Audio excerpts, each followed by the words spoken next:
और इस बीच इंदौर से एक अहम खबर आपको बताते हैं। राजा रघुवंशी हत्याकांड से मामले से जुड़ा ये अपडेट है, जब सोनम के भाई गोविंद रघुवंशी का बड़ा बयान सामने आया कि मैंने कोई पाप नहीं किया, नार्को टेस्ट के लिए तैयार हूं, शिलांग पुलिस के पास अपना बयान दर्ज कराऊंगा।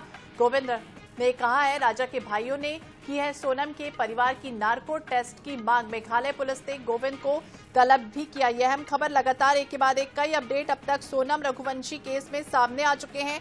जिस तरह से हाल ही में इंदौर के ट्रांसपोर्ट कारोबारी राजा रघुवंशी और सोनम रघुवंशी की जिस तरह से 11 मई को शादी होती है, शादी के बाद दोनों हनीमून के लिए शिलांग पहुंचते हैं और वहां पर जिस तरह से हत्या हो जाती है, उसको लेकर अब तक कई मामले सामने आ चुके हैं। लेकिन इस बीच देखिए ये भी बात सामने आई कि मैंने कोई पाप नहीं किया, नार्को टेस्ट के लिए तैयार हूं। गोविंद का ये बयान सामने आया है।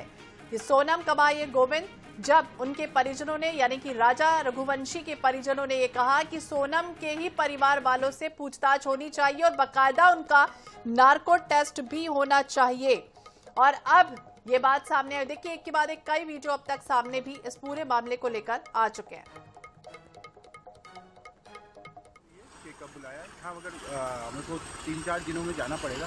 ऐसा कुछ उनकी तरफ से अभी फाइनल डेट नहीं आया।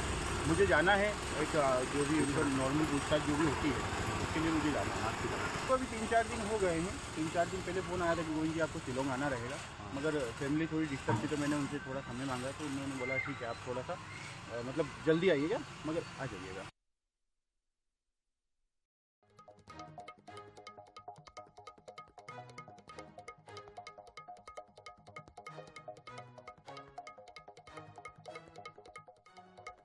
जानने के लिए हाल ही में पुलिस जिस तरह से सोनम समेत तमाम आरोपियों को लेकर पहुंची हुई थी सोरा हिल्स, वहां पर रिक्रिएशन भी एक तरह से सीन का हुआ था।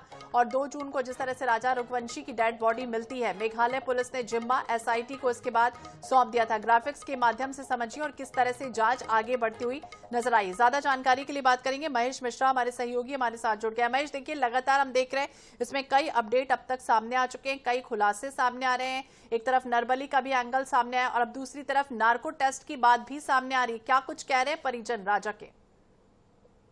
देखिए, राजा के परिजनों ने इस बात की मांग की थी, उसके भाइयों ने मांग की थी कि जो सोनम है उसके परिजनों का भी नार्को टेस्ट कराया जाए, उन्हें भी संभवतः इस मामले में कुछ जानकारी हो।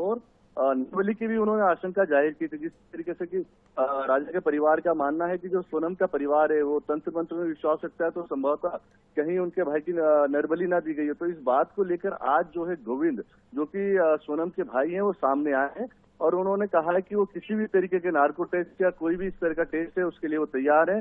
उनका कहना है कि उन्होंने कोई पाप नहीं किया है, किसी भी तरह के टेस्ट के लिए वो तैयार है। और उनका साथ में ये भी कहना है कि राजा के परिजन इस समय दुख में है, गहरे सदमे में है, उनके परिवार का बच्चा गया है, तो वो यदि इस तरह की कोई बात करते हैं। हालांकि उन्होंने ये भी कहा कि पिछले 12 दिनों से उनके परिजनों ने कोई बात नहीं की है। पिछले 2 दिनों से जो है राजा के परिजनों के जो बयान है वो कुछ इस तरीके के बयान आ रहे हैं जिसमें उनके परिवार पर शक जाहिर किया जा रहा है, सोनम के परिवार के लोगों पर शक जाहिर किया जा रहा है। तो उन्होंने साफ तौर पर कहा है कि वो किसी भी तरह के टेस्ट के लिए जा रहे हैं। साथ ही आज से कुछ 3 दिन पहले, उनका ये कहना 3 से 4 दिन पहले उनको शिलांग पुलिस ने फोन किया था और ये कहा था कि उनको अपने बयान दर्ज कराने के लिए शिलांग आना होगा। तो उन्होंने बताया था कि उनके परिजनों की इस समय स्थिति बेहतर नहीं है, कुछ दिनों का समय मांगा था। तो अगले 3 दिन बाद, मतलब आज से 2 या 3 दिन बाद में वो शिलांग जाएंगे और अपने बयान वहां पे दर्ज कराएंगे। तो बिल्कुल अपना बयान दर्ज कराएंगे। और देखिए राजा के परिजनों की अगर मनोस्थिति की बात करें, उनके साथ जिस तरह से विश्वासघात हुआ, अब उन्हें किसी पर भी विश्वास नहीं हो रहा और यही वजह है कि अब वो उनके परिजनों पर भी ये कह रहे हैं कि नार्को टेस्ट कराएं और सत्य का सामना जो है वो एक तरह से हो जाए। बिल्कुल, उनको परिजन जो है जिस तरीके से ये बहुत हाई प्रोफाइल मामला हो गया, बड़ा हाईलाइट भी, और हर दिन नई जानकारियां निकल के सामने आ रही थी। इसमें एक पुलिस का भी कहना है कि इसमें एक एंगल और भी हो सकता है, हवाले के एंगल पे बात कर रही है पुलिस। पुलिस का ये भी मानना है कि इतनी नफरत जो थी राजा के प्रति वो सोनम के मन में क्यों थी, वो पुलिस के समझ के परे है, पुलिस उसको भी जानना चाह रही है। तो जैसे जैसे नई इसमें बातें आ रही हैं तो राजा के जो परिवार के लोग हैं, राजा के जो परिजन है, वो तरह तरह की आशंकाएं उनके मन में आ रही है कि क्या नरबली तो नहीं दी गई थी या किसी और कारण से उनके भाई की हत्या की गई है। तो वो भी जानना चाहते हैं कि इसके पीछे सच क्या है, जिस चलते वो अपनी बातों को रख रहे हैं। देखिए महेश, ये भी बात सामने आई थी कि एक नहीं बल्कि 2 हथियार जो है वो इस्तेमाल किए गए थे हत्या में, क्योंकि जिस तरह से कल क्रिएट हुआ था सीन, उसमें ये जानकारी मिली, तो अब दूसरा हथियार भी खोजने की तैयारी है। बिल्कुल, अभी तक जो इसके पहले जो प्राइमरी जानकारी आई थी 2 जून को जब राजा का शव मिला था, उसके बाद में ये आया था कि एक ही हथियार का उपयोग किया गया। पर जब कल सीन रिक्रिएशन किया गया। जब रिक्रिएशन किया गया तो उसमें ये बात सामने आई कि एक नहीं दो हथियार उसमें इस्तेमाल किए गए थे। हथियार एक ही तरीके के थे, दाव थे वो, और उसमें से एक ही हथियार को जो है पुलिस सीज कर पाई है, दूसरे हथियार की पुलिस खोज कर रही है उन झाड़ियों में। साथ ही राजा के 2 मोबाइल हैं जो अभी तक पुलिस रिकवर नहीं कर पाई, उनको भी लेकर पुलिस ने अपनी सर्च तेज कर दी है। जी महेश, देखिए, और कल जिस तरह से एक रिक्रिएट हुआ है सीन, उसमें आरोपियों को भी लेकर पहुंची थी शिलांग पुलिस और सोनम को भी लेकर पहुंची थी, तो क्या कुछ जानकारी मिल पाई? और दूसरी तरफ अगर हम बात करें तो पूछताछ में क्या तमाम जो आरोपी हैं वो सपोर्ट नहीं कर रहे हैं? अभी तक पूरी जो घटना है वो विस्तार से पता नहीं चल पाई। बिल्कुल, इसमें जो कल रिक्रिएशन किया गया सीन, वो पिछले 6-7 दिनों से जो भी पुलिस की तफ्तीश थी, जो भी पुलिस को जानकारियां मिली थी, वो चाहे टेक्निकल एविडेंसेस हो या जो सर्कमस्टेंशियल एविडेंसेस हो, या फिर इनसे जो पूछताछ में जानकारी मिली उसके आधार पर पुलिस ने जो सीन रिक्रिएशन किया था, उस रिक्रिएशन में भी उन सारी चीजों को ध्यान में रखते हुए पुलिस ने हर चीज की बारीकी को समझने की कोशिश की।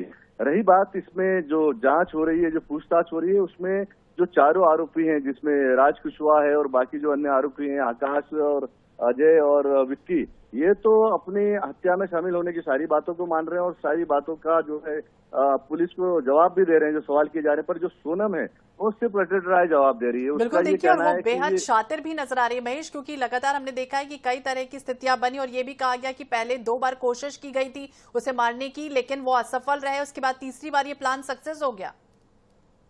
बिल्कुल, जिस तरीके से इस पूरे प्लान में देखा जाए तो बहुत मतलब शातिर दिमाग की इसमें सोनम ही नजर आ रही है। वो पुलिस को सिर्फ वही जवाब दे रही है जो उसको गिने चुने और बहुत लिमिटेड शब्दों में बात कर रही है। वो इस बात को मान रही है कि वो हत्या के समय शामिल थी, पर वो ये नहीं मान रही कि वो मास्टरमाइंड है। वो मास्टरमाइंड इसमें राज को बता रही है, राज कुशवाहा को। और पुलिस जब उससे अलग अलग सवाल करती है तो चुप हो जाती है, उससे पुलिस सवालों का जवाब दे रही है जो अभी तक के अलग अलग माध्यमों से मीडिया में, और चूंकि ये लंबे समय तक के हत्या के लंबे समय बाद तक बाहर थी, तो इसने भी मीडिया में उन सारी चीजों को पढ़ा है, तो वही सवालों के जवाब दे रही है। बिल्कुल महेश, अब देखना होगा इसमें और क्या कुछ जानकारी निकल कर सामने आती है। हालांकि पुलिस पूरे मामले को लेकर लगातार पूछताछ कर रही है। बहुत बहुत शुक्रिया जानकारी के लिए। और इसके